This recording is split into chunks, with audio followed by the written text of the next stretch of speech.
नमस्कार। स्वागत है आपका इंडिया गेट टीवी पर। मैं हूं अजय सेठिया। मित्रों, एक आश्चर्यजनक सी खबर आई थी, शायद आपके ध्यान में भी आई हो। खबर यह थी कि तमिलनाडु के चित्री जिले का एक गांव है, तिरुचितुरई। यह गांव बहुत प्राचीन है। इसकी प्राचीनता का अंदाजा इस बात से लगाया जा सकता है कि इस गांव में 1500 साल पुराना एक मंदिर है। गांव की 95% आबादी हिंदू है। 1500 साल पुराने मंदिर समेत सारे गांव की जमीन को मुस्लिम वक्फ बोर्ड ने अपनी बता दिया है। यह है खबर। और यह मंदिर इस्लाम के पैदा होने से 100 साल पुराना है।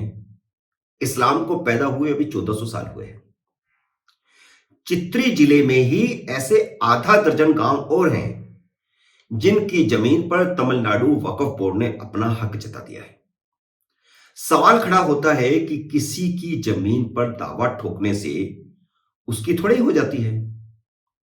लेकिन अगर आप ऐसा सोचते हैं तो आप गलतफहमी में हैं। 370 की तरह नेहरू सरकार मुस्लिम वक्फ बोर्ड भी बना गई है। जो जिस जमीन पर हाथ रख दे वह उसकी हो जाती है। वक्फ बोर्ड को असीमित अधिकार देने की रही सही कसर कानून में संशोधन करके नरसिम्हा राव सरकार पूरी कर गए। 1995 में वह एक नया कानून बना गए। नरसिम्हा राव को लोग हिंदू हितैषी कहते हैं। यह कहकर और लिखकर उनकी खूब महिमा मनन किया जाता है। हिंदू बड़ा खुश होता है जब उसे बताया जाता है कि जब बाबरी ढांचा टूट रहा था तो नरसिम्हा राव ने जानबूझकर कोई कदम नहीं उठाया, क्योंकि वह चाहते थे कि ढांचा टूट जाए। लेकिन ऐसा कहने वाले हिंदुओं को गुमराह करते हैं। वे उनके दूसरे काम नहीं देखते। 1991 का धर्मस्थल कानून भी वही बनाकर गए थे जो मुसलमानों की ओर से कब्जाए गए मंदिरों की वापसी में सबसे बड़ी बाधा बन गए।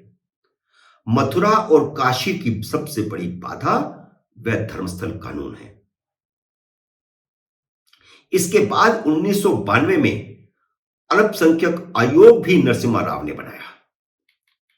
1995 में वक्फ बोर्ड काउंसिल भी उन्होंने बनाई।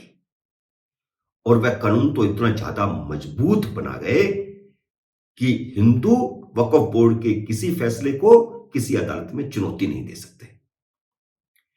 वक्फ बोर्ड के कानून को इतना ताकतवर बना दिया,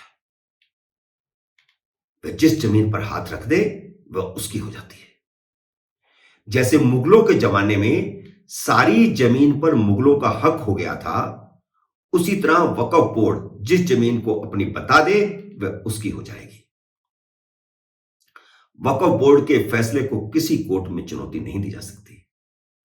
तो इसी कानून के तहत 1500 साल पुराने मंदिर पर अब मुस्लिम वक्फ बोर्ड का हक है। और यह सिर्फ तमिलनाडु के 2-4-10 गांवों में नहीं, देश भर में हो रहा है। अब आप समझिए वक्फ है क्या, यह समझना बहुत जरूरी है। वक्फ उस संपत्ति को कहा जाता है जो अल्लाह के नाम पर धार्मिक और चैरिटेबल कार्यों के लिए दान दी जाती है। यदि कानूनी नजरिए से देखें तो अगर कोई व्यक्ति अपनी अचल संपत्ति अपनी मर्जी से इस्लाम के कार्य में लगाने के लिए दान करता है तो उसे वक्फ कहा जाता है। वक्फ का निर्माण डीड के जरिए भी किया जाता है, यानी किसी की संपत्ति को वक्फ घोषित किया जा सकता है, किंतु ऐसा तभी किया जा सकता है जब उस संपत्ति का इस्तेमाल लंबे समय से इस्लाम से जुड़ी धार्मिक गतिविधियों या इस्लामिक चैरिटी के लिए किया जा रहा हो। ज्ञानवापी को मुस्लिम इन्हीं 2 कारणों से वक्फ की प्रॉपर्टी कहते हैं। एक तरफ तो उन्होंने यह दिया था कि औरंगजेब मंदिर की इस जमीन को वक्फ घोषित कर गए थे। दूसरा तर्क यह दिया कि इस जमीन को मुस्लिम धार्मिक गतिविधियों के लिए इस्तेमाल कर रहे हैं, इसलिए यह वक्फ की प्रॉपर्टी है। मुसलमानों ने वाराणसी की जिला अदालत में यह दलील भी दी थी कि अदालत को इस केस सुनने का अधिकार ही नहीं है, क्योंकि यह वक्फ की प्रॉपर्टी है। हिंदू अगर यह मानते हैं कि यह उनकी प्रॉपर्टी है तो वे वक्फ बोर्ड में मुकदमा लड़े। हालांकि जिला अदालत ने मुस्लिम पक्ष की इन दोनों दलीलों को खारिज कर दिया है। अदालत ने यह मानने से इनकार कर दिया है कि यह वक्फ की प्रॉपर्टी है।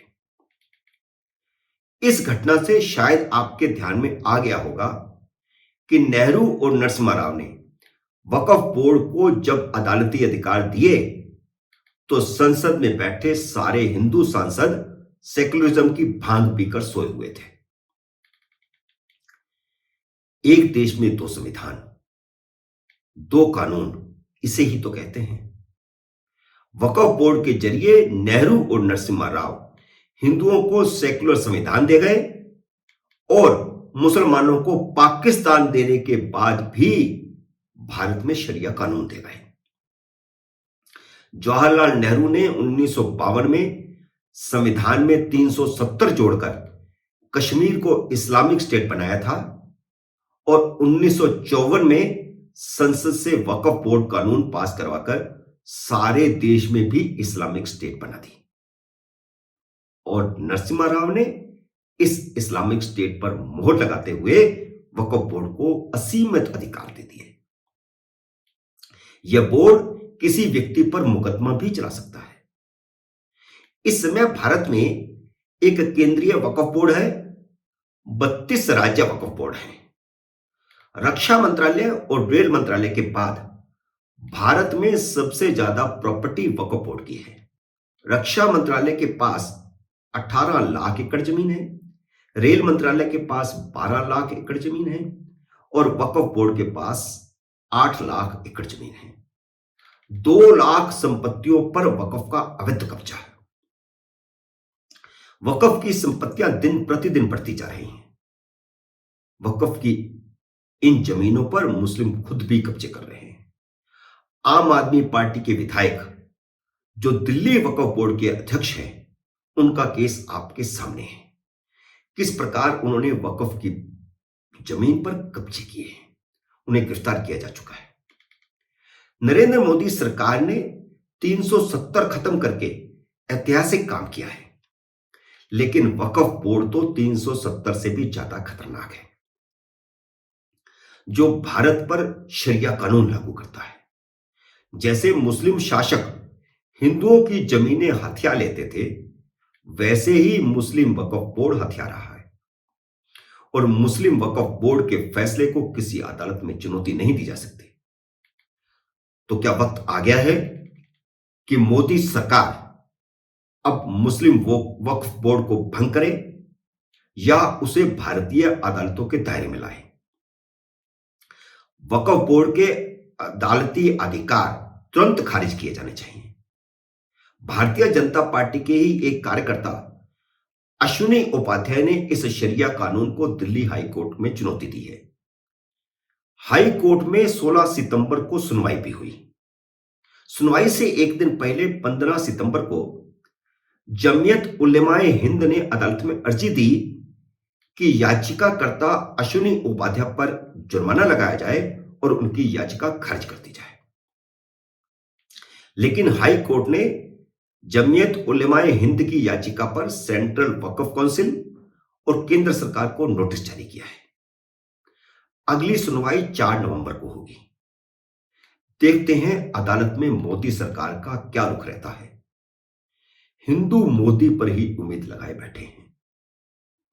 क्या संसद को यह अधिकार था कि वह ऐसी ताकतवर वक्फ काउंसिल बनाती जिसमें वक्फ बोर्ड को इतना अधिकार मिल जाता कि वह जिस संपत्ति पर हाथ रखती वह उसकी हो जाती?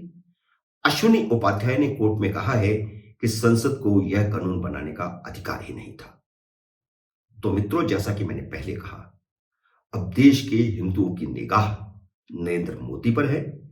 कोर्ट ने जवाब तलब किया है और कोर्ट को अब मोदी सरकार को जवाब देना है। मोदी सरकार पर है हिंदुओं की निगाह। मित्रों, उम्मीद है मेरा यह विश्लेषण आपको पसंद आया होगा। इसे लाइक करिए, शेयर कीजिए और अगर आपने मेरे YouTube चैनल को सब्सक्राइब नहीं किया तो कृपया इसे सब्सक्राइब भी कीजिए और घंटी का बटन भी दबाइए ताकि जैसे ही मेरा नया वीडियो आए आपको सूचना आए। मेरे नए वीडियो का करिए इंतजार। तब तक नमस्कार।